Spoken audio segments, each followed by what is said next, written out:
9:12 local time, north of Baghdad, two 15 Eagles are charging straight toward a wall of Iraqi surface-to-air missiles, and Cesar, Rico. Rodriguez has one brutal constraint in his head. If he turns away now, the 16s behind him die, no climb. No dodge, just hold the line and push deeper into the trap. It's the morning of January 19th, 19, over Iraq in the opening days of Desert Storm. A pair of 15 Eagles slice through the cold upper air on an escort mission that has no room for mistakes. Captain Cesar Rico Rodriguez rides lead. On his wing is Captain Craig Mole Underhill. Their job is simple on paper and lethal in practice.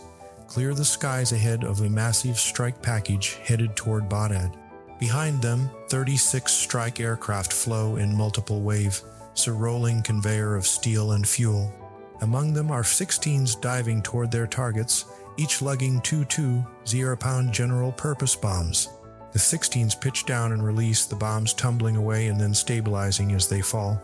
A breath later, the desert below erupts. Iraqi ammunition depots vanish in successive towers of fire, shockwaves rippling out through the morning haze. The Vipers yank hard on the stick, pulling up and away. As they climb, they spit streams of chaff and flares, expecting a forest of sand plumes to rise in response. But the answer isn't from the ground.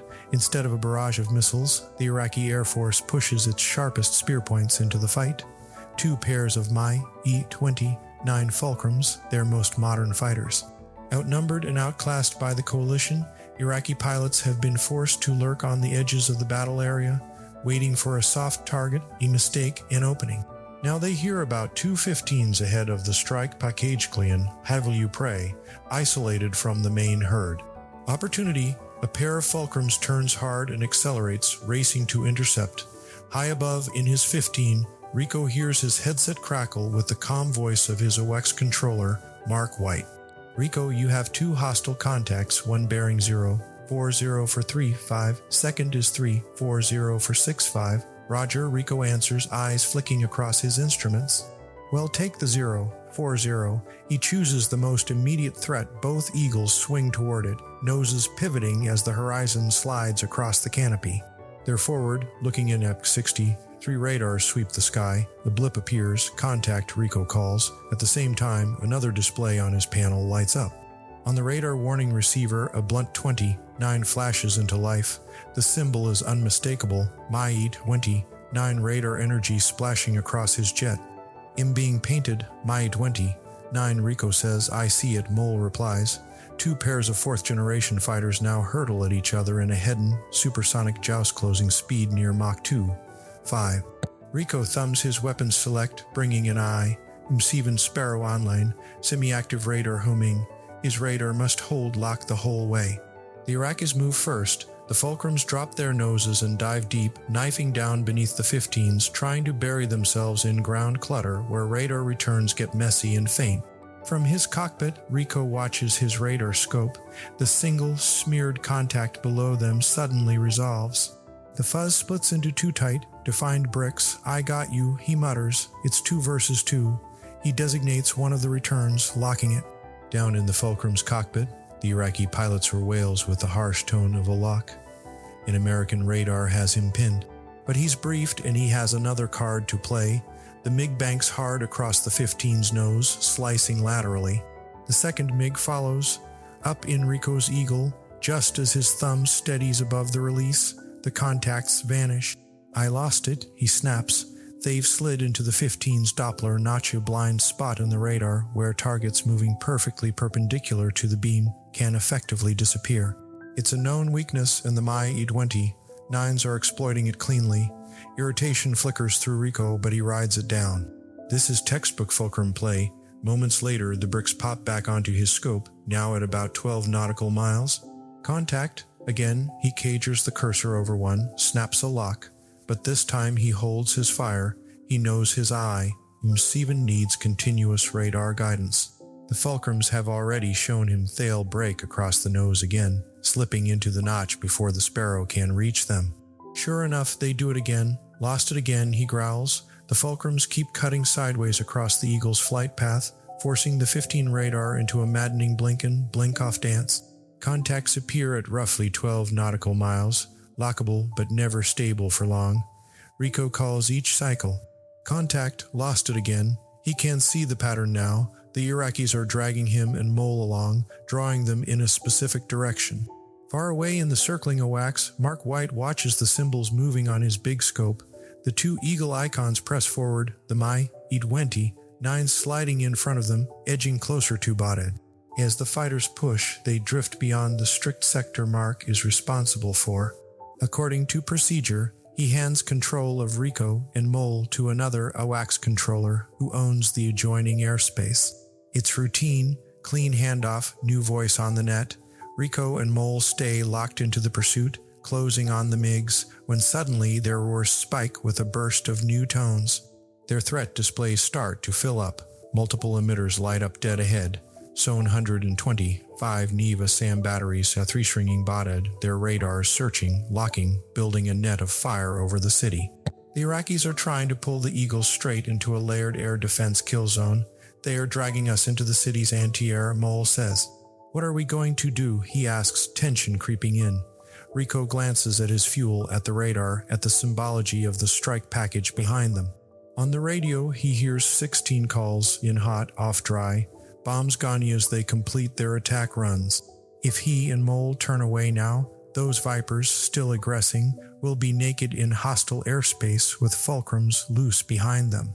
The MiGs will cut them down. Rico makes the hard call. Hold position, he orders. Keep pushing the bandits away until the strikes are done. Then we can get out of here. Instead of escaping the trap line, the Eagles deliberately continue toward the teeth of Baghdad's defenses, holding altitude, pressing the Fulcrums back, forcing them to stay engaged and away from the strike flow. The roar ticks grow faster. Each sweep of Iraqi tracking radars throws a new ping into their ears, from occasional clicks to an almost continuous chatter. But what Rico does know yet is that the visible SAM threat is the only trick in play. The ground emitters are bait. A distraction, off to the left, outside the main radar cone of the 15's forward scanners, a third MiG-29 accelerates in from low and wide. Its own radar stays cold, emitting nothing, riding silently in. From that angle, with the 15s focused forward and their radars pointed at the two original Fulcrums, the new Fulcrum is effectively invisible. Radar return, no or spike. Back in the AWACS orbit, Mark White, though officially off the loop for these Eagles, can't help checking the tactical picture. He keeps stealing glances at the tracks beyond his sector line. He sees the third MiG-29 cut in from the side, driving straight toward Rico and Mole. From his scope, the geometry is obvious. The 15s are flying straight. Focused on the two MiGs ahead, the new contact is coming in like a knife from their left, hot and closing. What stops him cold is that the Eagles show no reaction. The range markers tick down, 18 nautical miles. He knows that's well inside the Re-27 missile envelope. 16 miles, still no turn, no defensive move from the 15s. No jink, no break. White presses his lips together. He weighs the risk of cutting into someone else's airspace control, of speaking up in the middle of a knife-edge intercept and possibly distracting them at the worst moment. 15 miles, nothing. 14, that's enough. White leans forward and keys his mic. Pop-up contacts, 330 degrees for 3 miles. His call cuts across the ether just in time. Pop-up slams into Rico's ears like a tripwire. He does need a second explanation. Instantly, he jettisons his external fuel tanks. They tumble away, spinning, streaking back and down. Free of the drag and weight, his eagle leaps. He hauls back and over, turning hard toward the new threat. Vapor blossoms over his wings as he pulls, nose swinging left to 330. The moment his antenna sweeps across the bandit's bearing, a contact spikes onto his radar scope. Bogey, 8 miles out, he calls. 8 miles inside mutual kill range for both their missiles. Down in the cockpit of that third MiG-29, the Iraqi pilot has been flying blind, his radar off, relying on ground controllers. Now his radio crackles. The Americans are right in front of you. You're in range, engaging, he replies. He flips his radar on. Up in the Eagle, Rico's roar explodes with a new, sharp 29 tone. His MiG's radar has painted him. Now both fighters see each other. Two modern jets, nose to nose, closing at supersonic speed. Rico snaps a lock on to the new target, his cursor settling, tone steady. He could fire geometry as good, distance inside his eye in Steven's comfort zone, but Desert Storm has rules he cannot ignore. Within 10 miles, any contact must be visually identified before you shoot. Stealth Phone 117 Nighthawks are operating in theater, and their radar signatures are tricky. The last thing anyone wants is a friendly kill, even with 29 screaming on his roar, even with hostile geometry staring him in the face. Rico holds his fire. Mole, run if he orders, confirm, but the clock is running out. In the MiG, the Iraqi chooses his target, Rico's Eagle. He punches the lock command. Instantly, Rico's roar shifts from simple search tone to the piercing, continuous shriek of a full lock. In getting spiked, Rico barks. He rolls inverted and drives his Eagle down in a fast, no-slow escape, spewing chaff. Silvery radar-reflective strips burst behind him, trying to confuse any missile seeker. Him getting low, the terrain will confuse its targeting system. He calls, using the ground as a shield. But the roar doesn't relent, the lock stays firm. Whatever is happening on the other end, the threat hasn't dropped him. He is plunging from around 30 feet at near the speed of sound, the altimeter unwinding, building as he starts to pull. His head whips side to side, eyes hunting desperately for a glimpse of the MiG that's trying to kill him. Above and behind, Mole stabilizes, brings his own radar to bear, and snaps a lock on to the same bandit. His thumb lays flat against the weapon's release as he waits for the identification call. Intelligence and support aircraft in the background run their checks. Seconds crawl, Mole's whole world narrows to a single icon on his scope. Finally, clearance comes through. Hostile cleared to engage. He doesn't hesitate. Fox 1, Mole calls, squeezing the trigger. An IM-7 Sparrow drops off his 15's belly and ignites, a bright plume kicking out as it lunges forward, riding the painted beam toward the locked MiG. Below, Rico sees the missile's smoke trail appear between his twin tails, a white line slicing through the blue as it sprints ahead. His eyes follow the trail up and forward, and then he sees it, the MiG-29 nose down lining up on him, closing the last deadly gap. But it never gets to shoot. The Sparrow spears in and hits the Fulcrum square in the nose. To Rico, it's just a brutal flash of white, then a burst of dark fragments. The MiG disintegrates into a smear of debris and blackened fuel, shredding itself in the cold air. Splash 1 comes the calm confirmation. Relief floods Rico as he hauls back and recovers, skimming out of the dive at roughly 500 feet above the desert. The ground rush slows, his heartbeat starts to catch up with his breathing. Up in the AWACS, Mark White watches the hostile symbol fade from the scope. But the screen is not clean yet. Second group north 10 miles, he warns. Rico's eyes snap back to his radar. Another contact appears up north, roughly at the edge of his 10-mile row bubble. He considers a breakaway. The 16 strike package behind him has already finished its work and is headed home. Strictly speaking, he and Mole have done their job. They could egress, but that new contact is too close. Leave it unchecked, and those Fulcrums might swing around and chase the egressing strikers from behind. They need to clean up the sky. Rico turns north. The contact solidifies on his scope and holds just outside 10 nautical miles, far enough that, with proper ID, he's legally clear to shoot. He runs the identification process. The intel and AWACS picture flag it as hostile. He designates. The Eagle's radar slams a firm lock onto the target. In the other cockpit, the Iraqi pilot hears his own Warshika heavy lock tone. He reacts instantly, throwing his MiG into a sharp defensive break, trying to slice across the 15's nose and shake the lock. But Rico's track is solid, geometry is good, the range is acceptable for an IM-7 shot. As he watches, the symbol on his scope holds firm. His thumb closes over the launch button. He lights up as a diamond on my scope. Mole says suddenly in his ear.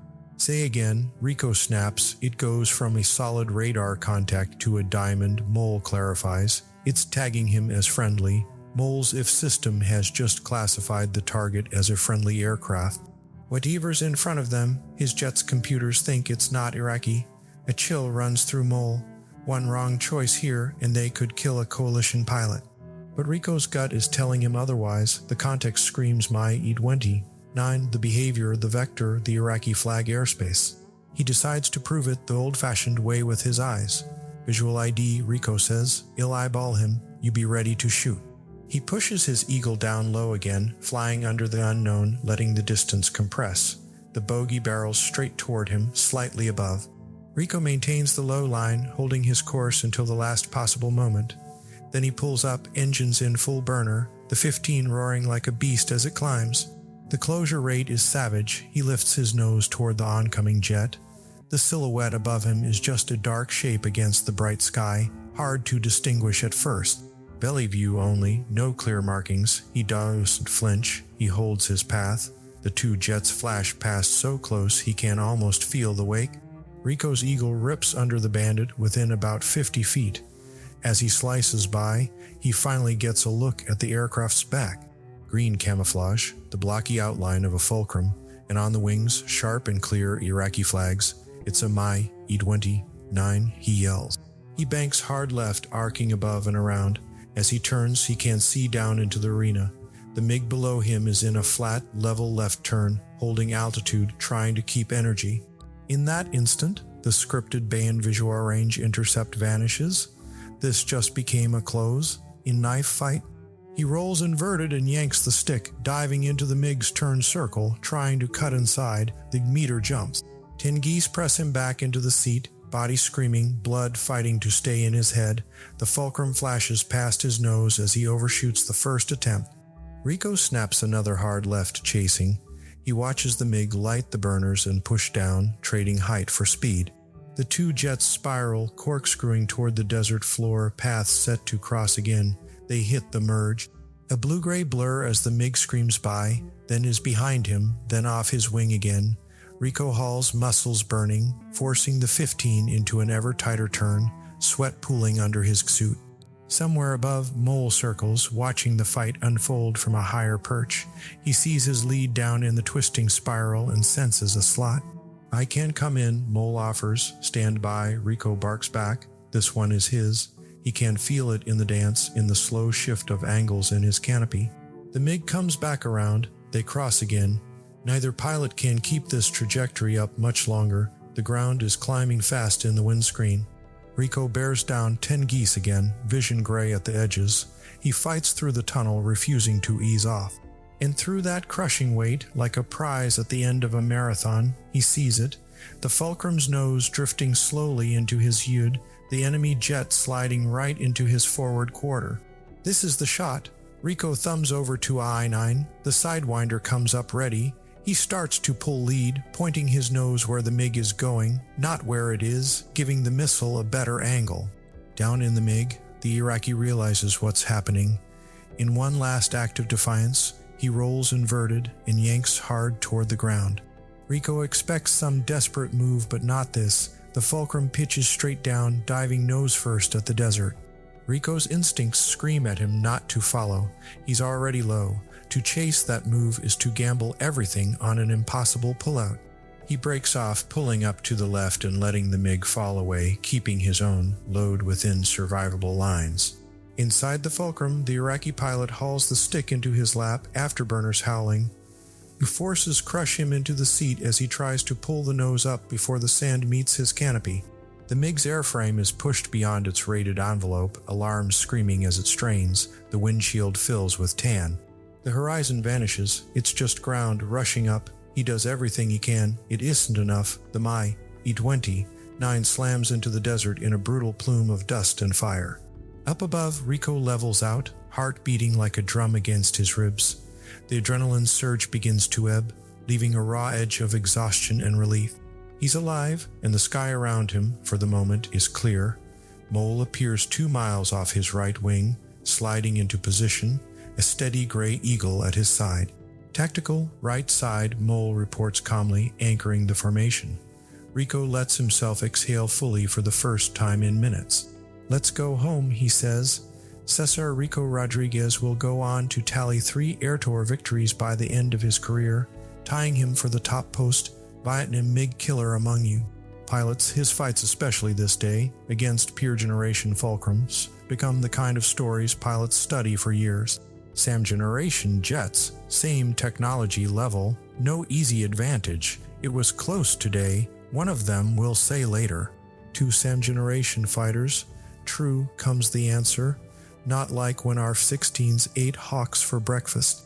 And somewhere, that full film of the broader campaign runs on, inviting the next set of eyes to watch the whole story play out.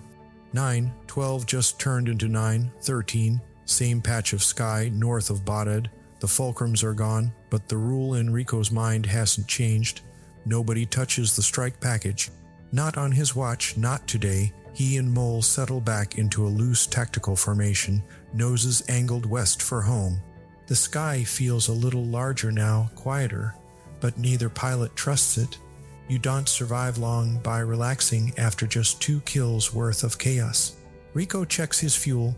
The earlier jettison of drop tanks hurt their endurance, and the hard maneuvering has burned more gas than planned. They are fine to make it back to friendly airspace, but the margin isn't generous. If another tangle erupts, things could get tight fast. He glances at the threat display.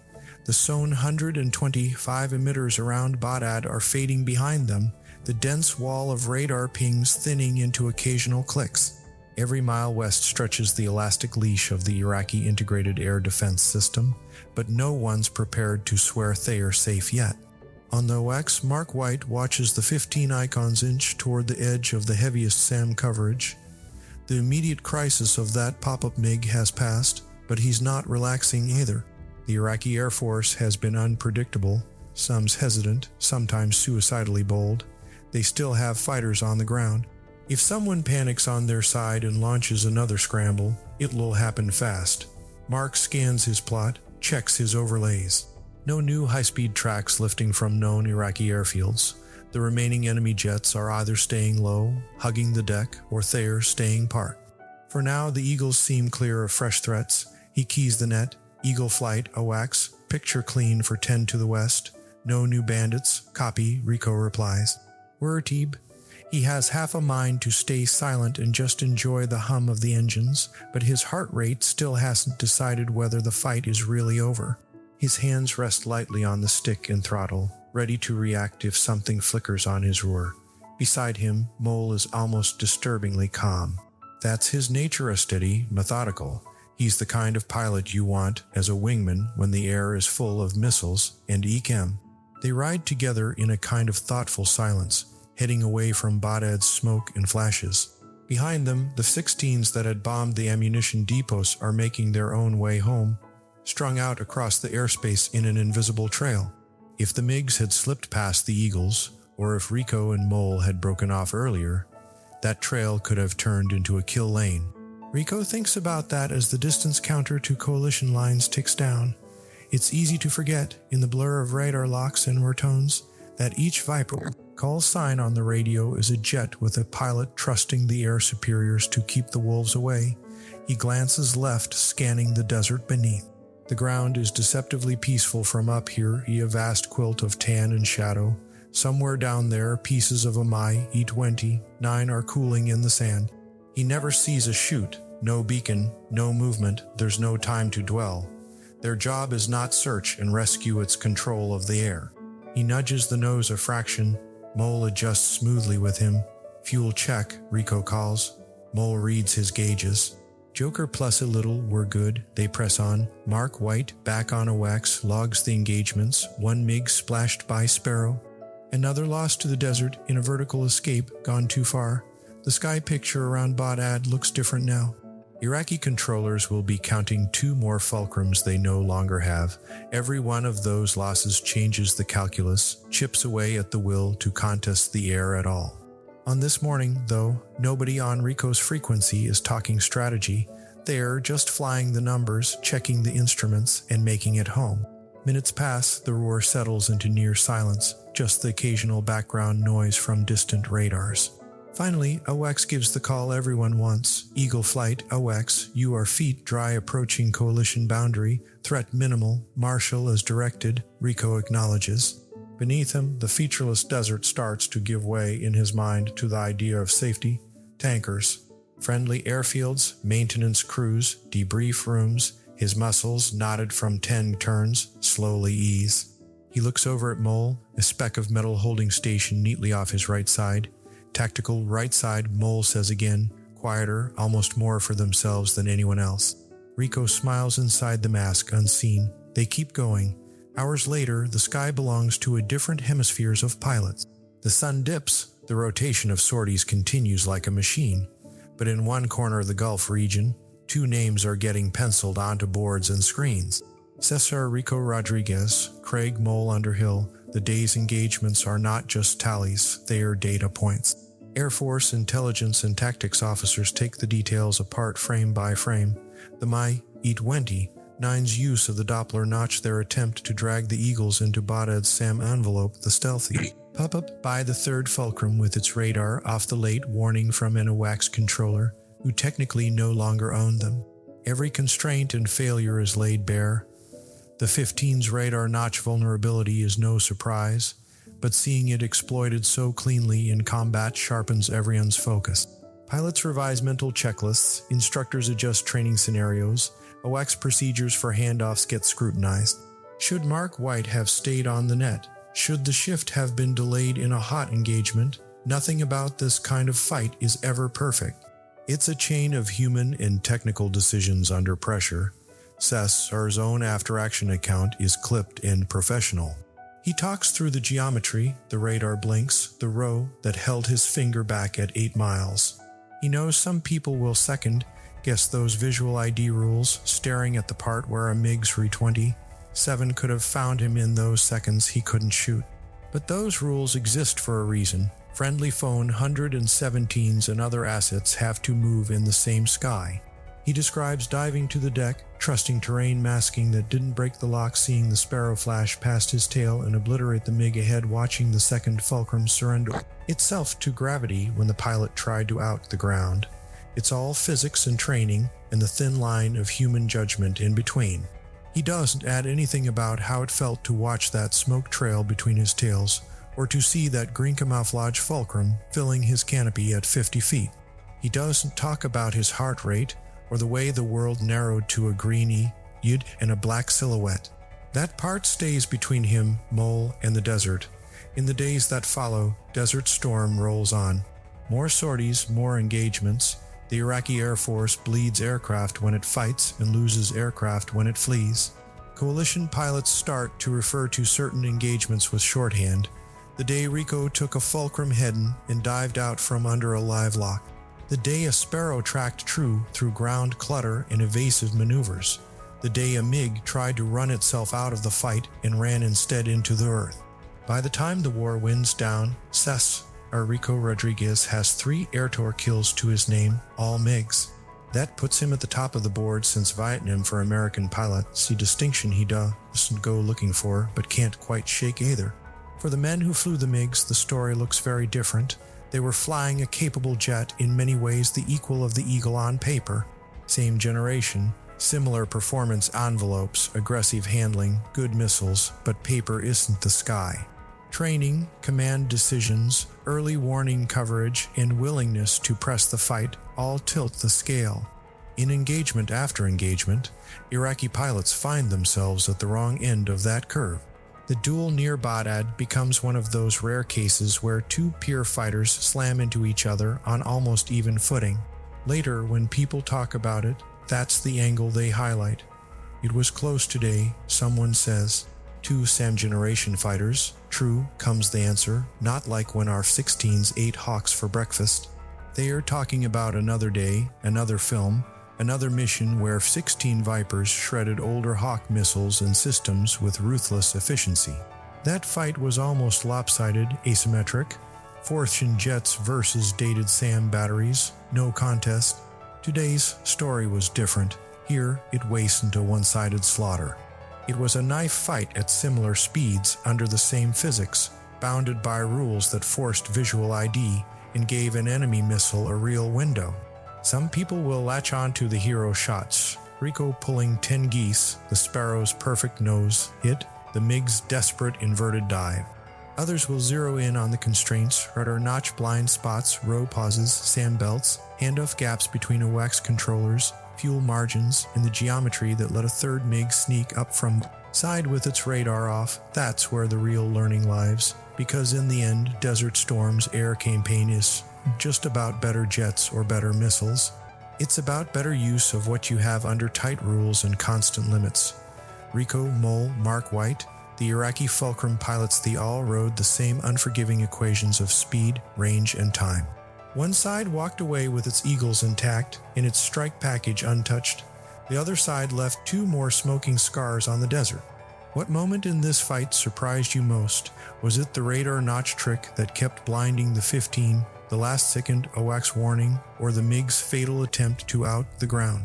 Do you think the constraints decided the battler, the people inside those cockpits and consoles? Like, subscribe, and tell us which operation you want to see broken down next. Your comments shape the next mission and the next story we bring to life.